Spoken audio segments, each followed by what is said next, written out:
Welcome back to Grassroots Media. Welcome back to this week's edition of the Terry's Flooring Billy Kaylor Show, where we cover everything in Lower Afton with the Chuckey-Doak Black Knights football team. As always, I'm joined here with head coach Billy Kaylor. Coach, how we doing? Doing all right, man. Good to see you. It's good to see you too. I'm glad to be back. Yeah, it's been a crazy couple of weeks. It has. It's something that I don't think anybody could have prepared for. No. It's something that none of us expected. It's something that I don't think you could have expected in 100 years of living in Greene County that you would have seen floods this bad. Yep. I know the Chuckey-Doak community was affected the worst. I know we weren't able to sit down last week because, as we mentioned, there were other things that were just more important than football and talking about football. Yep. But we're back this week. You had a game under your belt. I want to ask you in that meantime, since things that happened a week and a half ago, kind of just take me through everything and how everything has gone, being able to have to coach through a natural disaster. And I know you've got family in North Carolina that were affected too, so you had to travel over there and commute, traveling to practice at North Greene, just everything that's been encapsulated in that last week and a half. How have things gone and how have you kind of processed everything? Yeah, it's been something like I've never seen, in 13 years of coaching. I told you before we started, 19 during COVID, we had a tornado hit the town I was living in, and that was in the spring, and that was awful. But nobody was in school, and there was no sports. Everybody was out, and it was a little different. I mean, it was hard, but it was different. This has been something like we've never been able to prepare for. It's logistically a nightmare to say the least, trying to get figured out Absolutely. what we could do, who we could get here, and can't fault the kid for not coming during the week. You understand the way things happened here, and it's not the same for everybody, but for us, we have a lot of kids that everybody in our community was either affected or knows somebody who was. And so it was logistically very difficult. Pulled the kids in Tuesday last week and just asked what they wanted to do. Told me I had the opportunity to play if they wanted, and every one of them wanted to. So we gave them a little bit of normal and hopefully, distract them a little bit and get their mind off all the bad stuff happening and give them a few hours a day to settle back into what seems like normal, and took them up to North Greene, gave them a chance to shower if they wanted it, and some things like that were good. So, there was some good come from it. Hopefully we never have to do it again. Absolutely. And before we even get into the game, I want to ask you, how was it having to kind of maintain your composure through that? Because as a coach, a lot of those kids look up to you as the leader. Being able to lead them through that natural disaster is something that you can't mentally prepare for. No. So how do you get them into practice, and how do you kind of lead them through that week after? Because a lot of those kids might have been affected more than others.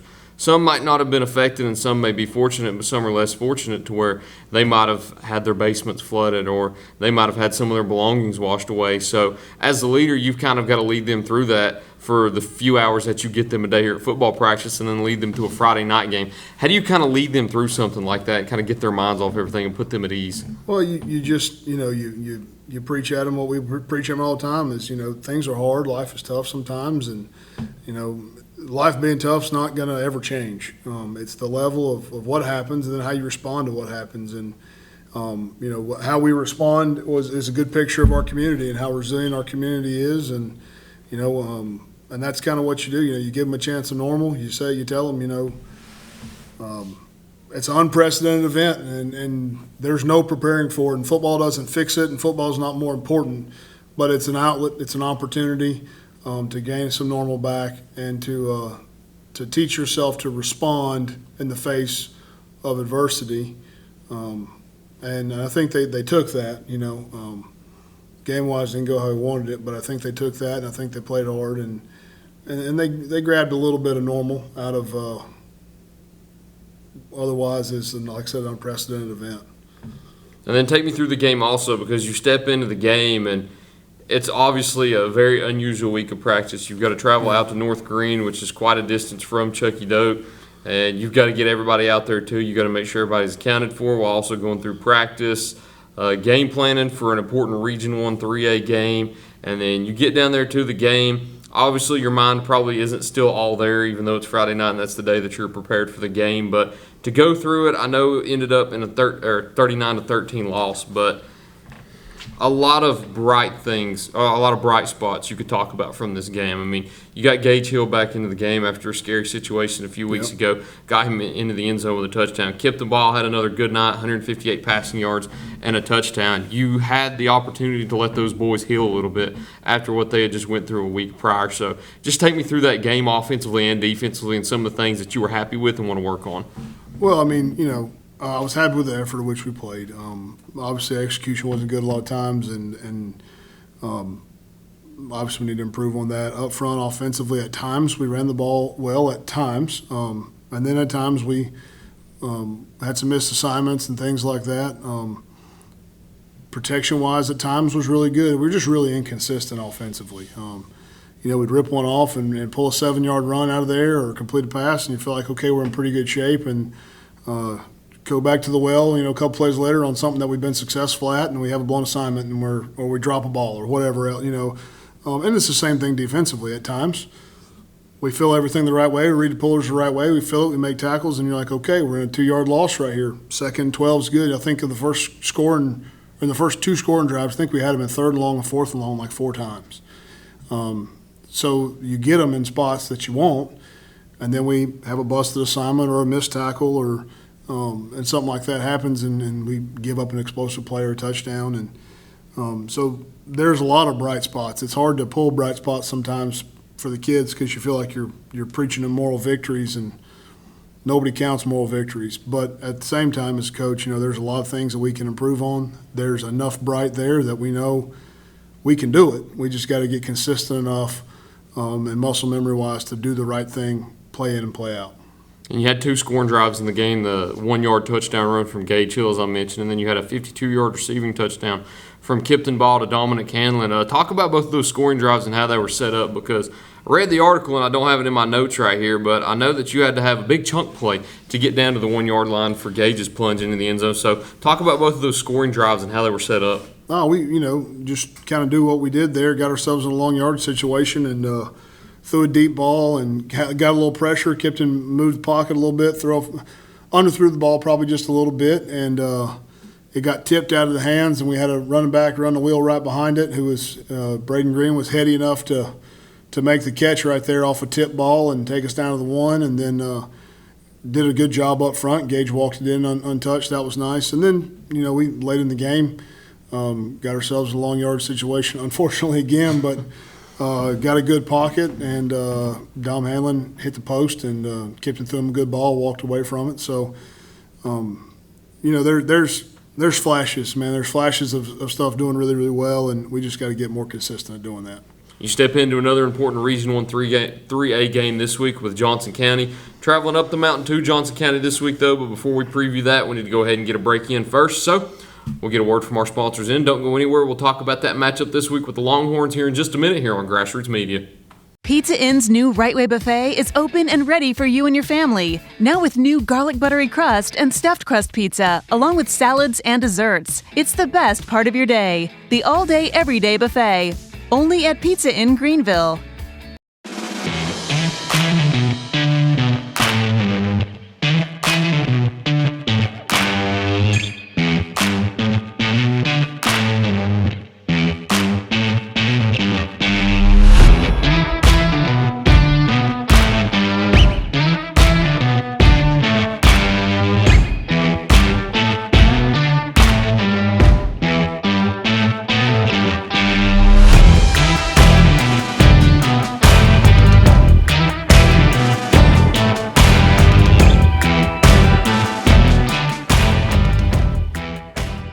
At Corner Pond, the friendly and knowledgeable staff has the experience necessary to help you out regardless the need.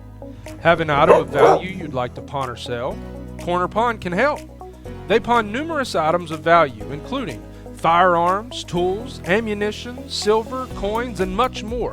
When you walk through their doors, you'll find well-stocked shelves full of electronics, gaming systems, fishing and hunting equipment, car audio and accessories. And don't forget about the room full of guitars and basses and amplifiers, or their outside lawn and garden equipment. Corner Pond is a case knife dealer and carries numerous used knives as well. Stop by and let the friendly staff at Corner Pond help you today at 432 East Bernard Avenue, Greenville, Tennessee. Welcome back to Grassroots Media. Welcome back to this week's edition of the Terry's Flooring Billy Kaylor Show, where we cover everything in Lower Afton with the Chuckey-Doak Black Knights football team. As always, I'm joined here with head coach Billy Kaylor. You might not be able to see me right now, but we're right beside the window for once, so I look like I just have a white glare on my face right now. But that's good. They don't watch the interview for me. They watch the interview for you. God bless them. You got a nice shirt on this week, too. It's very colorful. Yeah, there you go. A little bright, right? Yeah. It's not the black and gold as we're used to or the black, gold, and white. You got a little bit of extra color added to your color wheel this week. Yeah, they gave us when Roper won Player of the Week there, week one. They gave the whole team a shirt. So absolutely awesome. We'll take it. Every single player got one? Yeah, everybody was here. Wow, that's pretty cool. Us a whole big old box of T-shirts. So that's pretty awesome. I'll take a free T-shirt. I would too, especially when they commemorate a big moment like he had in week one against Unaka also. But hoping to get him back and get some more big moments in the rest of this season. But before you do, you've got Johnson County this week. Yep. Pivotal Region 1 3A matchup. Traveling up there to Johnson County to play them this year after they came down here for what I guess you could call a mud bowl game last year. Yeah, it was a mess. So hopefully it looks like the weather's going to hold off and you're not going to have one of those games this year. Yep. But hoping to reverse what happened last year. They came down here, stole a win in your venue. You're hoping to go up there and steal a win in their venue. Yep. How can you get it done on Friday night? I mean, they're a good football team. They're very well coached, and they talented across the board. They good up front on both sides of the ball. Get off the ball, great get off up front. Very physical. Defensively, they're 11 hats to the football. Bring a little bit of pressure when they do. They mean it. So they do some good stuff defensively, offensively, the same way.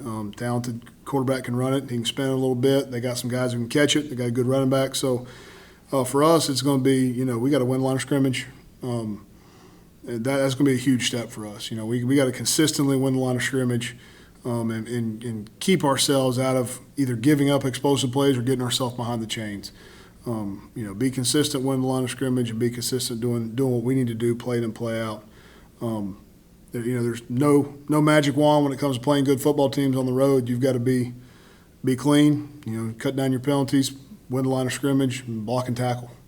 And I think one thing that everybody knew about Johnson County in previous years is they had Connor Simcox at quarterback. Yep. They had moved him around a lot, whether they wanted to put him at quarterback, move him out to wide out, move him down in kind of a tight end position. He was everything for them. Well, they don't have that anymore. But as you've told me off air, they kind of have a cast that wasn't around him last year that's there now. It's a much improved football team, as you've told me, and they've improved a lot also. What can you expect when they line down on offense? They're going to formation you a little bit, but nothing crazy. They're going to run the football well. They're going to be downhill when they do it. The quarterback's going to tote it some. They'll throw a little quick game, some screen stuff, and do some spread, do some two-back. We call it Panther, but kind of a wing and a fullback almost. So they'll formation just a little bit, but man, they're downhill, straightforward, and just good at what they do. Defensively, they're going to be even front team, play you too high. Going to be great in the front seven and play you tight out wide and make you win matchups on the perimeter. So, and they got the kids to do it. They're long, they're athletic, they're fast, and they play hard. There's something I always joke about when it comes to Cloudland, Johnson County, and Hampton. There's something different about them boys up there on the mountain. Yeah, I don't know what it is. Why are they always stronger than everybody else? They're not exceptionally huge. I mean, they're not small, but they're not an exceptionally huge. They ain't got a bunch of 6'3", 300-pounders up there, at least this year anyway. But man, they play big. They play their pad level's great. The get off, so it's going to be a really good challenge. We've had a good week of practice, so I'm anxious to see how our kids respond. And then going into the game also, you've got 3 keys to the game that you need to carry out in order to get that win on Friday night. What are they this week against the Longhorns? You can probably guess them, but we're going to have to play clean. We're going to win the line of scrimmage, and we're going to have to tackle well. Same as always. Yeah, it's funny. It's a complicated game, but at the same time, it's really not. You gotta not hurt yourself, and you got to block and tackle. Yep. If you do those things really well, you got a pretty good chance. Mm-hmm. Always, but I think that's all I've got this week, Coach, unless there's anything else you'd like to add. But no, man, appreciate you. I mean, our hearts go out to the Chuckey-Doak community, anybody that is affected, though. I hadn't mentioned it on any of the interviews this week, but I did on all of them last week. If you'd still like to help, you still have the opportunity to do so. Through Grassroots Media, we're still accepting any type of volunteer help that you can offer. So if you'd like to, you can hit us up in our direct messages, or you can text that link to be set up, and you can correspond with us and see where we can send you, whether you want to be cleanup, demolition, or along those lines, what we can use you for. So if you'd like to help, reach out to us. I'm sure we can find a way for you to help in any way. But Coach, let's get a win this week. We'll do our best. I think it would be awesome for this community to get a win, especially over Johnson County too. But hopefully the next time we sit down and talk, we can talk about that win. Let's hope so. All right, I'm not going to say it, actually. I was going to say something about the Horns, but No. for those that know me, I'm a Texas Longhorns fan, so I can't say those two words that people like to say when they play Johnson County. It's kind of sacrilegious for me. You don't need to do it. All right, I'm not going to do it. That's all I we've won't got. make you. I won't All make right. That's all we've got this week, though. Thank you all for watching this week's edition of the Terry's Flooring Billy Kaylor Show. Look forward to seeing y'all next time here on Grassroots Media.